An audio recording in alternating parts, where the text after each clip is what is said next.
Sot në Shkup është hapur panajiri 11 ndërkombëtar i ndërtimtarisë, materialeve ndërtimore dhe mekanizmi ndërtimor dhe të panajirit të 4 të patundshmërive dhe investimeve Real Expo.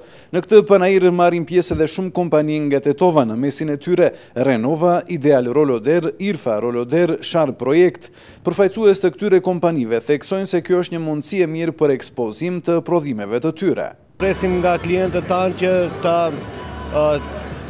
të vinë të na vizitojnë dhe gjithashtu në pjesën e Ballkanit dëshirojmë një prezantim sa më të bukur, sa më të mirë për klientët tanë dhe për klientët që i kemi dhe për ata që do të vinë më të gjerë. Kjo është radha e 4 që jemi pjesëmarrës në panajirin e ndërtimtarisë në Shkup. Kësaj radhe shfrytëzoj rastin t'ju tregoj se prezantojmë dhe modelet e reja të përpunuara që do të kemi në vitin 2014.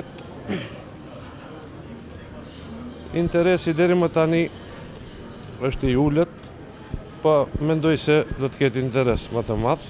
Firma Ideal Roloder është firmë me përvojë shumë vjeçare, mendoj në këtë lëmi. Viteve tjera ka qenë më mirë, këtë vit do të shohim, s'ta shtarë të shohim. Ndërtimtaria vitin e kaluar realizoi rritje prej 33% dhe pati rol të rëndësishëm në rritjen e ekonomisë në tërësi. Për këtë vit nga buxheti janë parapar 365 milion euro për realizimin e projekteve infrastrukturore. Këtë e theksoi zëvendës kryeministri dhe ministri i financave Zoran Stavrevski. Në manifestimin vjetor të panajireve janë të pranishëm 300 kompani nga Maqedonia, rajoni dhe Mëgjer, si dhe investitorve në kuadër të Real Expo dhe priten 15.000 vizitor. Në panajirin e ndërtimtarisë, i cili nënkupton promovim të gjithanshëm të kësaj veprimtarie ekonomike të prodhuesve dhe tregtarëve nga Maqedonia dhe jashtë vendit, do të ofrojnë prodhime dhe shërbime për punë, modernizim, mirëmbajtje dhe pajisje të objekteve dhe pronave.